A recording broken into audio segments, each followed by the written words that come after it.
안녕하세요. 오늘은 알리익스프레스에서 구입한 3D 캐스트 보여드릴 텐데요. 이거 같은 경우는요, 조립을 해야 되고요, 다듬어줘서 또 도색을 해줘야 되는 제품이에요. 캐두먼인데요. 예전에 팀버튼의 배트맨에 나왔던 미셸 파이퍼 버전의 캐두먼을 현대적으로 조형을 한 제품이에요. 다 나눠져 있어요. 부품이 채찍도 나눠져 있고 돌려서 이렇게 껴주면 되는 거고요. 3D 프린터에서 출력이 되는 형식인데요. 필라멘트로 뽑는 방식이 아니기 때문에요, 층이 져 있지 않아요. 좋게 출력이 되는 것 같고요. 4분의 1을 축소 출력해서 베이스 높이까지 해서 37cm 정도 크기로 나오더라고요. 37cm 크기인데요, 4분의 1을 축소해서 그런지 디테일은 조금 뭉개져 있어요. 도색을 해야 되고, 예전에 레진 캐스트 복제 방식과 다르게요, 이 3D 프린터 출력 방식은요, 접합선이 없어요. 접합선이 없이 깔끔하게 출력이 되는 장점이 있고요. 이 안쪽에 보시면은 광경화 출력 방식으로 출력물을 뽑은 것 같아요. 적층 방식이 아니기 때문에요, 표면이 굉장히 매끄럽게 뽑혀서 나와 있네요. 단점은 꼽는 홈이 있고 꼬다리가 있는데, 이 꼬다리가 처음엔 안 맞아서 이렇게 들떠 있었어요. 이런 식으로 돼 있었는데, 요거를 칼로 다 다듬어서요, 접합 부분을 깔끔하게 조립이 될 수 있도록 다듬어 줬고요. 전에 레진 캐스트 같은 경우는 이 레진이 속에 다 꽉 차 있어서 캐스팅이 되잖아요. 3D 프린터 출력 방식이기 때문에 여기 안쪽을 비워서 출력을 할 수가 있어요. 캐스팅하는 업체 측면에서는 재료가 상당히 절약이 되고요. 예전에 레진처럼 꽉 채울 필요가 없다는 거죠. 이 안은 비어 있지만, 비어 있다고 해서 강도가 약한 게 아니에요. 그래서 제가 칼로 좀 이런 부분을 다듬어 봤는데요, 다듬으면서 이 부분이 단단했어요. 그래서 오히려 강도는 칼로 다듬었을 때의 강도도 레진보다는 좀 좋은 것 같아요. 4분의 1 사이즈를 6분의 1로 축소하다 보니까요, 디테일이 좀 뭉개져 있는 게 단점이에요. 그리고 베이스 같은 경우도 큰데요, 여기 같은 경우도 이렇게 비어 있거든요. 비어서 출력을 해준 방식이고요. 베이스를 결합해 주게 되어 있습니다. 팔이 있지만 중요한 손톱이 여러 개 있어요. 10개가 들어있는 게 정상이지만 만들다가 부러질까봐 여러 개를 출력해 준 건데요, 가늘고 작은 부분도요, 단단해요. 오히려 이런 측면에서는 레진보다 단단하죠, 얇은 부분들이. 가조를 해볼 텐데요, 유토 같은 걸로요, 임시적으로 붙여서 안 떨어지게 접합을 해줘 볼게요. 가조립 상태인데요, 색을 안 칠했기 때문에 어떤 느낌인지는 정확히 감은 안 오지만요, 대략적인 사이즈는 한 37cm에 사이드 쇼 스태츄를 6분의 1로 축소시켜 놓은 모양인데, 팀버튼의 캐두먼의 실루엣을 잘 살린 조형인 것 같아요. 이 좋은 조형을 채색을 해봐야 되겠죠. 도색을 위한 준비물들인데요, 요거 같은 경우는요, 타미야에서 나오는 에나멜이에요. XF 이렇게 써있지만요, X는 유광이란 뜻이고요, XF는 무광이란 뜻이에요. X는 유광이라 생각하시면 될 거고, XF는 무광이라 생각하시면 됩니다.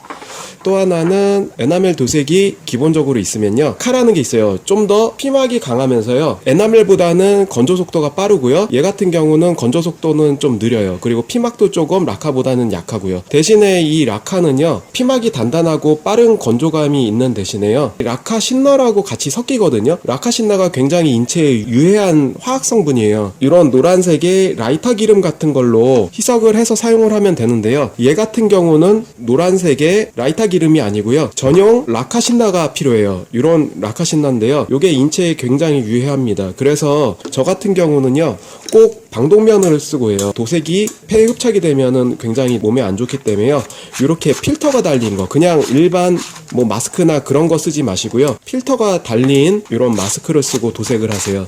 가족들의 건강과 본인의 건강을 지키시기 위해서는 방독 마스크가 필수고요.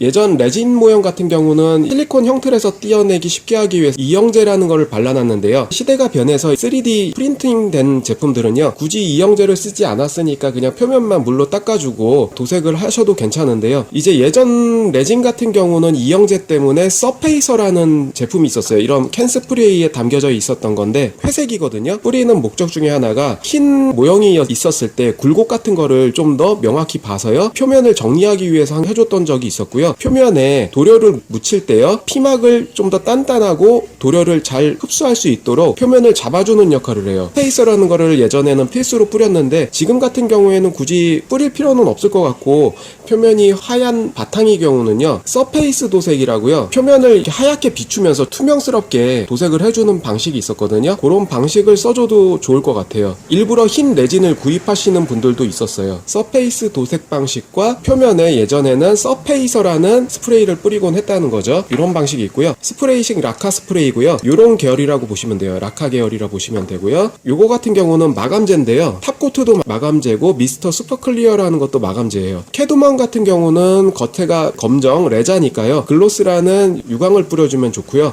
사람이 인체 같은 표면이요, 무광이잖아요. 무광을 뿌려주면요, 색이 차분해지면서 좀 더 고급진 느낌이 납니다. 반광이라는 게 있어요. 글로스가 있으면 세미 글로스가 있고 플랫 매트라는 게 있는데, 요거는 무광, 세미는 반광, 그리고 글로스는 유광, 이렇게 나눠집니다.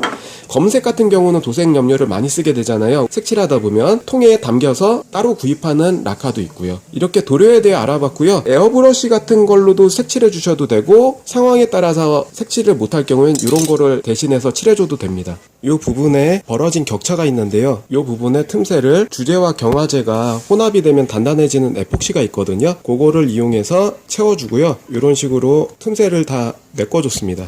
재질이 꽤 단단한데요. 이렇게 얇은 줄 같은 것도요, 재질이 정확히 모르겠는데 휘어져서 구부려서 끼워도요, 이게 탄력이 어느 정도 있어요. 휘어진 표현도요, 가늘지만 이런 것도 충실히 다 해줬어요. 캐두먼의 채찍이죠, 극 중에서요.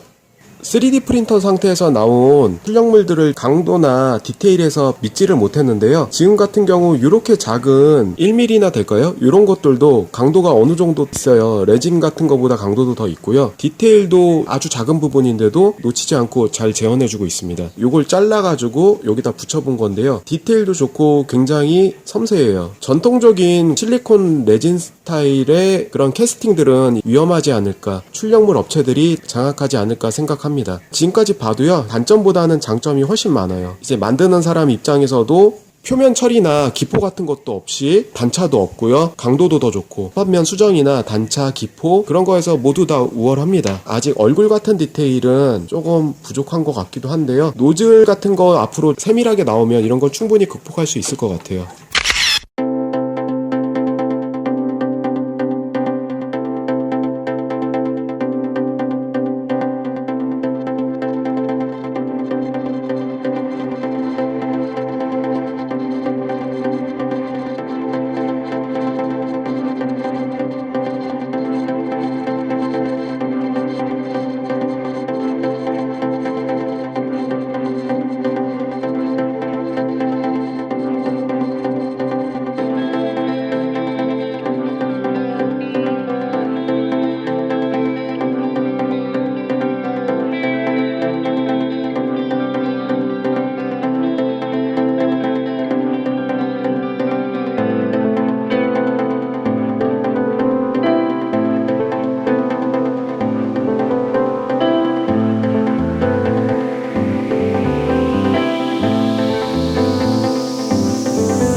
베이스는 색을 칠하다 보니까요, 유광빛이 살짝 돌아서 무광 탑코트를 뿌려줄 겁니다. 탑코트를 뿌리니까 베이스가 좀 차분해졌습니다.